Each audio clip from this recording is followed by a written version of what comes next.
Jadi ketika aku sedekah, kenapa aku kok nggak goal? Kok nggak manifest? Kok nggak terjadi manifestasi itu, Teh? Kan aku udah sedekah, udah berbuat baik, tapi kok malah seret? Tapi kenapa? Ini pertanyaan realnya alumni. Ketika udah rilis, ketika udah melepaskan, ketika udah nggak berharap, padahal aku sehari nggak sejuta loh, Teh. Cuma 10.000, tapi aku nggak beban, ngalir aja. Sekarang usahaku lancar. Ya teman-teman, Assalamualaikum warahmatullahi wabarakatuh. Bersyukur sekali malam hari ini kita bisa jumpa lagi dengan Teteh ya. Kita ditemani juga sama Mas Rozi. Kita hari ini di Grand Orchard, sekaligus kita survei lokasi karena nanti tanggal 24 dan 25 itu kita ada retret nasional Ngaji Roso. TVB salah satu yang jadi pembicara, ada Pak Wayan Mustika, ada Cimimi, dan ada Mbak Amanda. Ini udah momen yang aku tunggu-tunggu, Ndra. Beneran. Nah, kita jeda sejenak gitu. Betul, itu dia judulnya, jeda. Dan di tanggal 14 Februari ya Teh, kita ada kelas offline batch 24 juga lokasinya di Grand Orchard Kemayoran teman-teman. Silakan yang ada keluangan waktu, yang mau belajar secara offline nanti bisa hubungi admin ya, kita ketemu di Jakarta. Ada yang spesial tuh di batch 24. Pertama dia dapat rekaman audio 5. Ya, benar. Ya, audio rilis, ada nafas syukur, beautiful assumption, quantum jump untuk uang dan relationship. Ditambah lagi tuh Mas ada bonusnya, dapat 3 buku. Dapat 3 buku goals, buku asumsi, sama buku syukur. Ini pokoknya kita muliakan teman-teman ya Allah. Ini sesuatu yang sangat ditunggu-tunggu. Jadi pada saat teman-teman belajar udah nggak perlu apa-apa lagi. Rekamannya udah dapat buat didengerin. Apa yang dia mau tulis dalam goalsnya udah tersedia. Itulah istilah nikmat mana lagi yang mau kamu dustakan. Keren. Aku pengen ngawali obrolan kita pada sebuah realitas yang kita lihat di masyarakat tuh gini Teh. Dulu aku tuh punya temen hobinya tuh demonstrasi. Ketika kemudian dia duduk di posisi tertentu, sekarang sering didemo orang. Iya. Dulu banyak sekali aktivis korupsi. Maksudnya aktivis yang melawan tindakan-tindakan korupsi gitu ketika mahasiswa gitu ya. Aktivis anti korupsi gitu. Ketika kemudian jadi pejabat, dia jadi koruptor Teh. Dan tidak sedikit aku melihat sendiri orang itu menghujat seseorang yang melakukan hubungan perselingkuhan. Dan tak lama kemudian dia ketahuan banyak orang melakukan perselingkuhan. Kasus ini bisa digeneralisir gitu. Artinya dari sisi fakta-fakta yang seperti ini gitu, apa yang ini kan menjadi warning bagi kita gitu. Kita harus bagaimana menghadapi atau melihat segala sesuatu yang menurut kita itu salah dan nggak benar gitu Teh. Betul.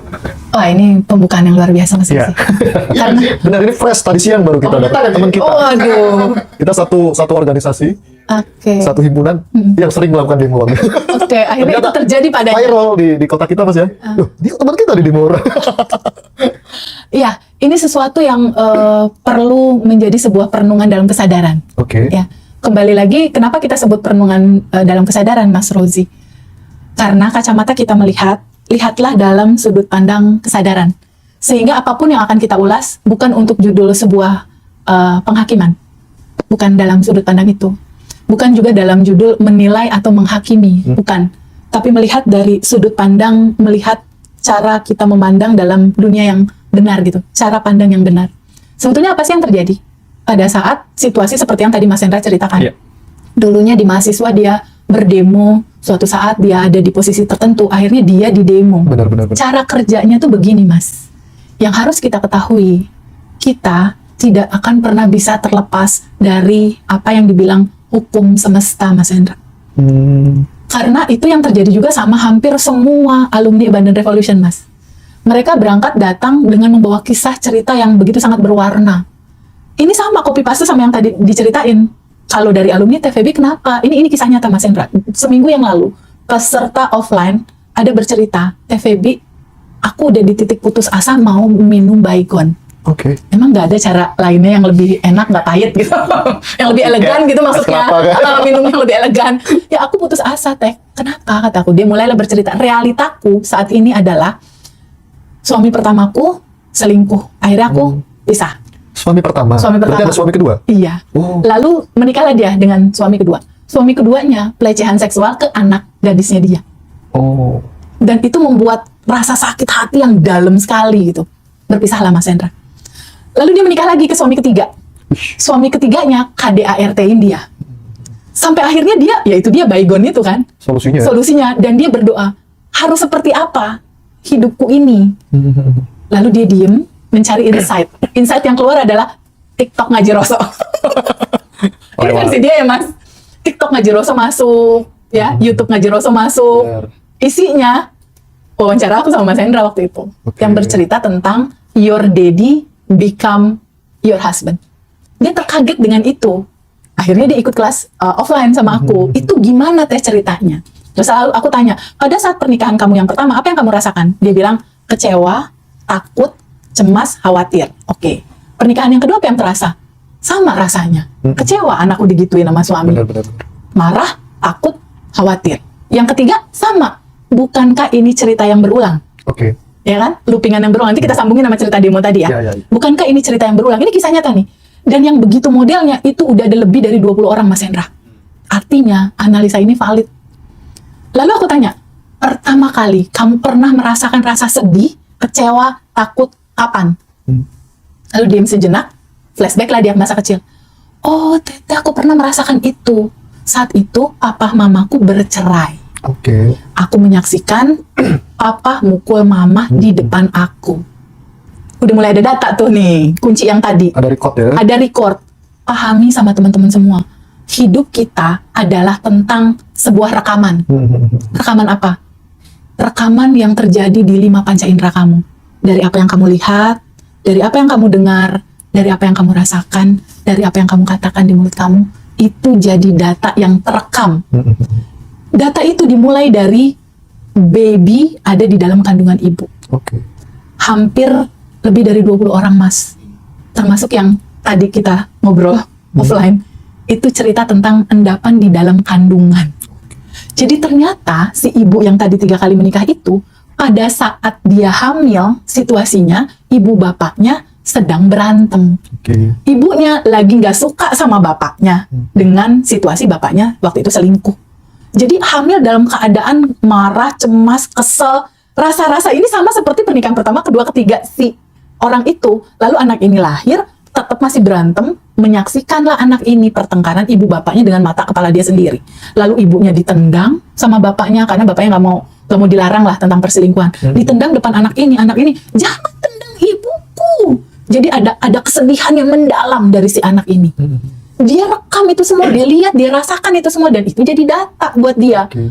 Lalu waktu itu ibu bapaknya tuh berpisah, ibunya merantau karena dia orang daerah, dia ditinggalin Mas Hendra di rumahnya sendiri bersama kakaknya berdua, ditinggalin dalam kondisi situasi yang bukan banyak listrik kayak gini, situasi yang gelap, yang kekurangan dan lain-lain. Jadi ada rasa ditinggalkan, ada rasa tidak layak, ada rasa menderita. Rasa-rasa itu jadi rekaman, ditambah lagi data papa mama berpisah. Itu jadi data Mas.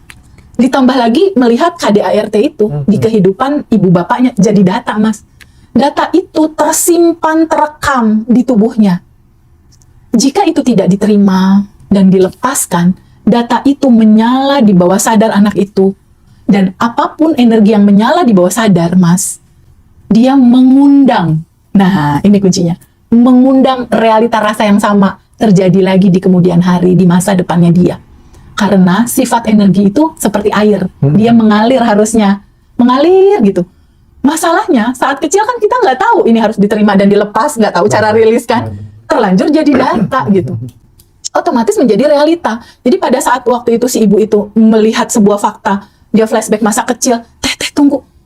Kok rasanya sama ya? Gitu loh Mas. Rasa yang mana? Sedih ini sama. Teh sama sedih. Pernikahan pertama, kedua, ketiga. Sama rasanya.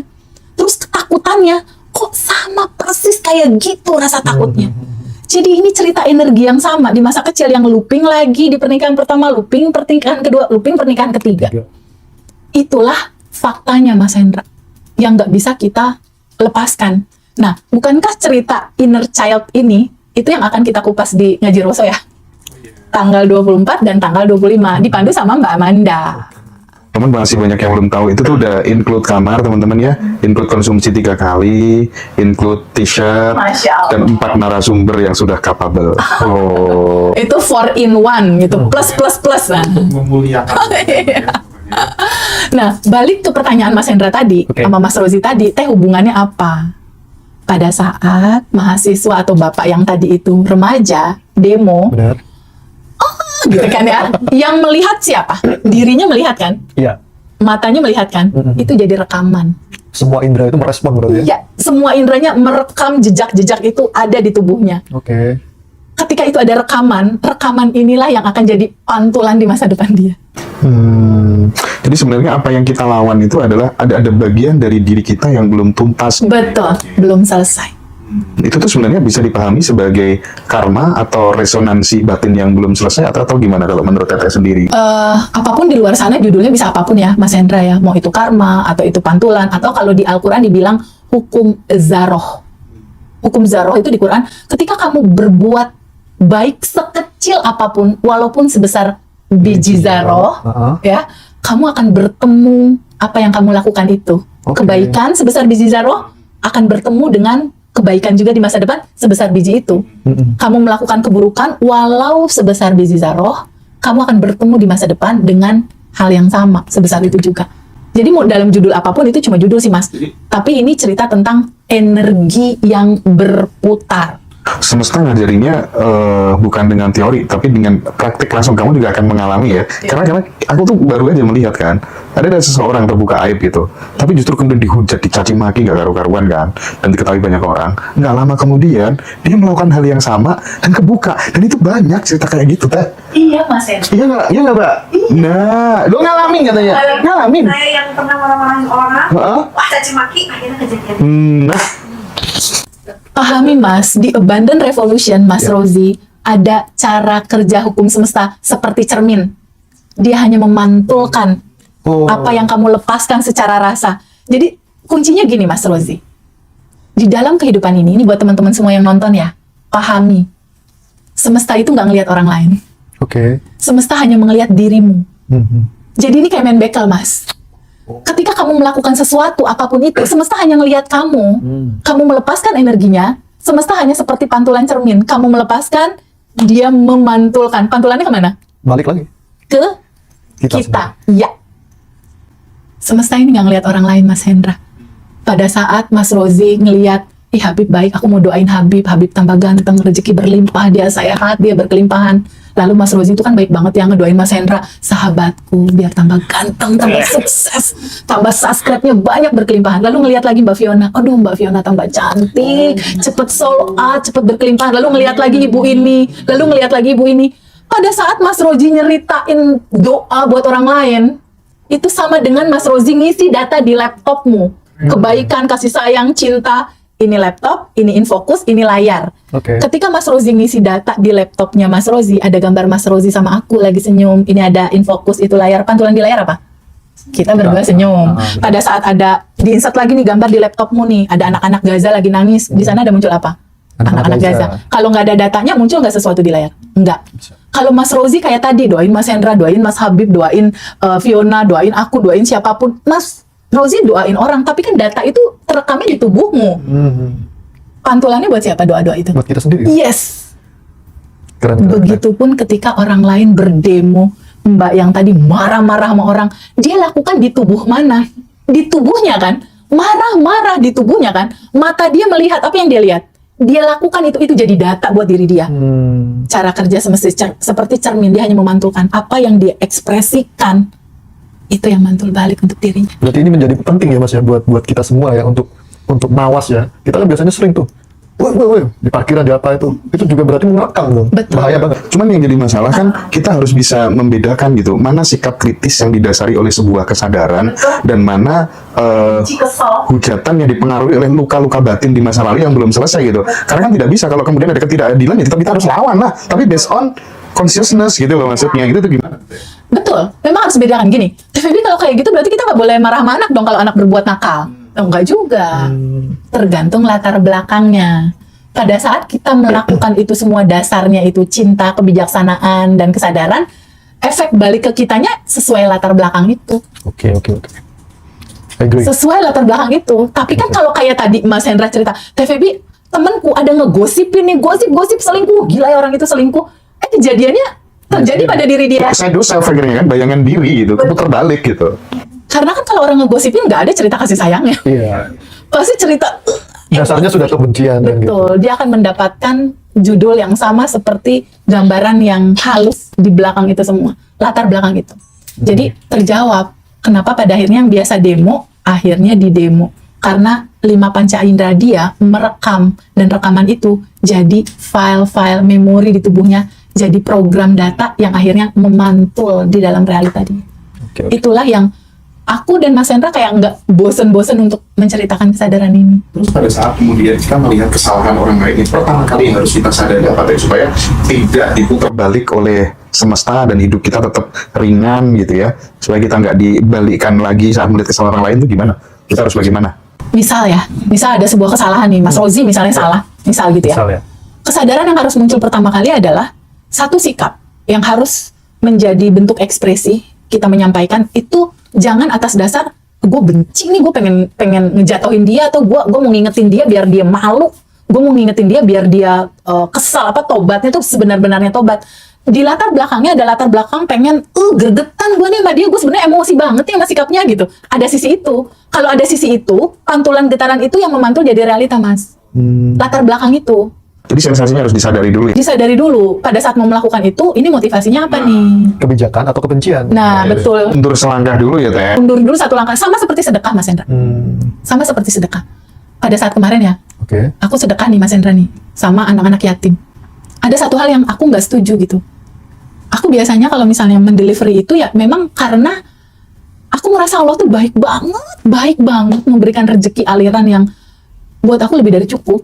Sehingga rasa, ya Allah makasih ya Allah, aku dapat berkat rahmat Allah tuh banyak banget. Rasa syukur ini aku ekspresikanlah dalam bentuk, mau kasih kue atau makanan buat adik-adik dan sedikit uang gitu. Karena aku dibuat bahagia sama semesta, aku pengen bikin anak-anak juga bahagia gitu. Iya. Nah, latar belakang bersyukur banget sama kehidupanku. Jadi aku tuh barengan kan sama Sendra, suka ngasih makan anak-anak kan ya. Itu tuh atas dasar latar belakang bersyukur aku mendelivery itu. Jadi aku waktu itu ngajak nih Mas beberapa teman-teman. Ada satu yang aku nggak berkenan.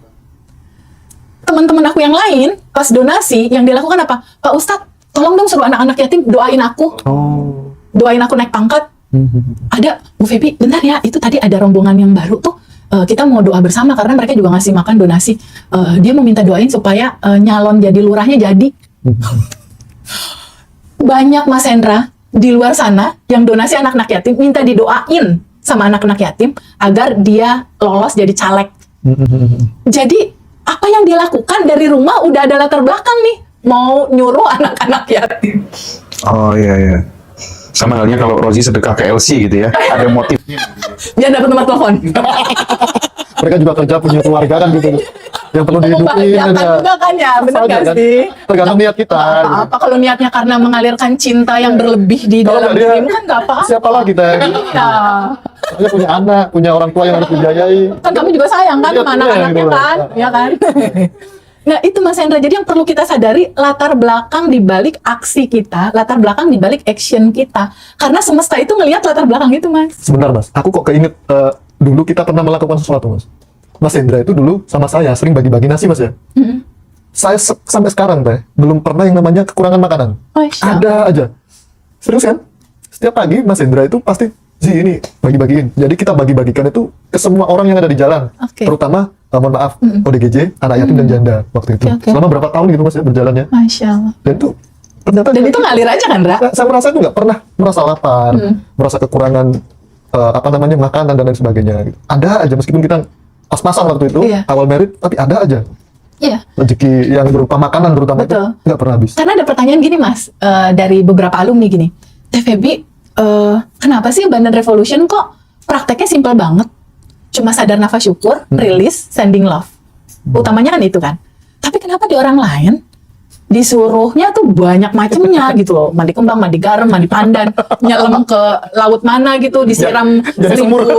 disiram begitu banyak bunga gitu, terus meditasi yang berhari-hari, terus harus diem di jam 3 malam grounding. Aku sampai malu loh teh diliatin sapam, itu ibu ngapain katanya malam-malam lepas sendal terus grounding terus ngeliatin bulan Mas. Apa itu mau cari pesugihan? Nah, terus ada satu lagi yang unik. Ada salah satu bilang, aku disuruh sedekah sehari 1 juta, tapi sedekahnya sama gurunya itu. Sampai aku ngutang-ngutang, katanya gitu. Tete, tapi kenapa yang terjadi ketika aku sedekah, kenapa aku kok nggak gol-gol? Kok nggak manifest? Kok nggak terjadi manifestasi itu, Teh? Kan aku udah sedekah, udah berbuat baik, tapi kok malah seret? Tapi kenapa? Ini pertanyaan realnya alumni. Ketika udah rilis, ketika udah melepaskan, ketika udah nggak berharap, padahal aku sehari nggak 1 juta loh Teh, cuma 10.000, tapi aku nggak beban, ngalir aja. Sekarang usahaku lancar, bisnis lancar, order lancar. Kenapa ya Teh kayak gitu? Kan aku ngasih 1 juta, kenapa 1 juta aku malah ambruk? Tapi kenapa ngasih 10.000 jalan keluar malah tambah banyak? Grow up ya. Kenapa? Ya latar belakang itu. Fondasinya. Pada saat dia ngasih 1 juta, latar belakangnya adalah dendam, marah, benci, tertekan, dan rasa pengen kalau aku ngasih ini akan balik 1000 kali lipat. Nah itu apa pondasi di balik aksimu gitu. Betul, itu ngaruh gitu loh. Jadi kadang lucu ya kalau kadang ada seseorang menyarankan kamu tabungan semesta misal, atau sedekah atau segala macem gitu, tapi punya niat-niat tertentu di balik itu semua, yang pada akhirnya dia melakukan kok hasilnya nggak sama kayak orang yang nyontohin itu ya. Ya kan banyak Mas, pengen aksi yang sama tapi hasil beda. Ternyata apa yang membedakan? Niat, latar belakang, motivasi di balik itu. Saranku pada saat melangsungkan itu semua, alirkan cinta aja, tanpa harus mau apapun gitu. Ngalirin aja, itulah abundance. Kelimpahan itu adalah ketika aliran masuk, terbuka lancar, buka juga dong aliran keluarnya. Hanya mengalirkan, hanya menyampaikan cinta, hanya mengalirkan cinta, karena sesungguhnya kita itu cuma kanal, Mas Rozi. Kanal itu adalah saluran, Mas Hendra. Mas Hendra ini jadi kanal, saluran. Saluran apa? Saluran ada energi yang satu, energi cinta tanpa batasnya Allah, yang sebetulnya si saluran ini itu tuh mau mengalirkan berkah rahmah yang begitu besar dari atas ke bawah. Izinkan kamu hanya jadi saluran aja tempat itu semua mengalir dan lewat. Di tempatnya aku sama Mas Rozi itu, kalau misalnya ada orang tuh yang sial terus gitu kan, disarankan untuk ruatan, beli kain mori lah, bunga ini itulah gitu ya. Kalau di Badan Revolution itu kan namanya ruatan intelijensia gitu, karena yang diruat adalah pikiran dan perasaannya gitu. Keren, istilah baru ini, ruatan intelijensia. Ada satu hal yang menarik Mas Hendra, kisah nyata nih Mas Hendra.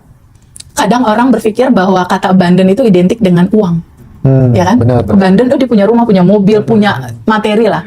Di sini aku pengen ngobrol sama teman-teman yang saat ini menyaksikan video ini gitu ya, bahwa abundant itu tidak tentang uang.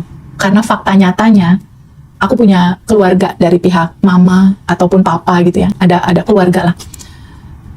Tabungan dia Mas Hendra, realnya itu lebih dari 10 miliar tabungannya. Dia nasabah prioritas lah di mana-mana. Dia punya rumah lebih dari 10, punya tanah lebih dari 10. Tapi yang terjadi di dalam kehidupan dia dikhianati sama pasangannya, dia jauh dari anaknya membenci dia, keluarganya pun membenci dia. Sehingga ketika dia ngobrol sama aku baru 1-2 menit, yang dia katakan adalah, Feby aku kesel sama istriku, Feby aku kesel sama anakku, Feby aku kesel sama kehidupanku. Walaupun seseorang itu uangnya di atas 10 miliar, rumahnya banyak, yang terjadi sama dia adalah mental kekurangan. Itu bukan abundance. Berbeda dengan, aku juga kisah nyata nih, punya temen, istrinya itu guru SD Mas, gaji guru SD mungkin sekitar total 5 juta lah ya. Suaminya cuma penjaga sekolah yang UMR sekitar 4 juta, totalnya nggak sampai 10 juta. Tapi hidupnya bahagia, anak-anaknya rukun, keluarganya cukup, dan kalau aku ketemu dia nggak pernah ada keluhan sedikit pun. Dia selalu, aduh Teh Feby, alhamdulillah hidupku cukup, hidupku senang, hidupku bahagia, hidupku penuh kemudahan. Itulah abundance. Jadi bukan melulu tentang uang ya? Enggak Mas Rozi. Salah tafsir kalau kita mikirnya ke sana. Betul, karena yang terjadi, bukankah Mas Hendra juga bisa melihat dan merasakan deh, orang-orang yang uangnya banyak, mobilnya keren, hatinya selalu merasa kurang. Para koruptor kan berarti nggak abundant Mas. Dia ngerasa kurang terus. Nanti, kan? Boleh dong diundang untuk ikut kelas kita. Oke, para koruptor gabung yuk. Karena hartanya miliaran, triliunan, ya kan? Tapi dia udah tua, istrinya berdoa kapan ya suamiku biar cepat mati gitu. Jadi di sini insight-nya apa, Mas Rozi? Insight-nya adalah abundant tidak identik dengan Ferrari, tidak identik dengan tabungan yang besar. Oke. Ya, goals utama dari sebuah kesadaran, dari sebuah kelasnya Abundant Revolution atau retreatnya Ngaji Rosso atau kelas-kelas atau Zoom atau apapun kelas yang dibuat, itu bukan uang. Oke.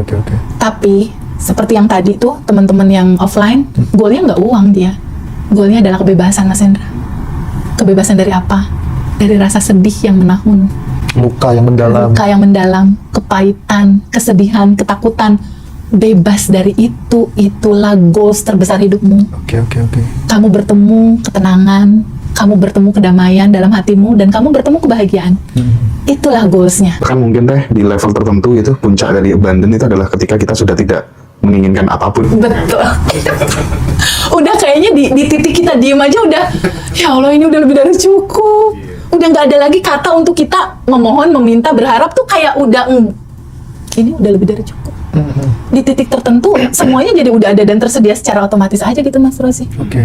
Karena kitanya udah selaras sama semua perjalanan ini dan mensikapi segala hal udah nggak reaktif gitu loh, nggak wah senggol bacok gitu. Udah nggak begitu.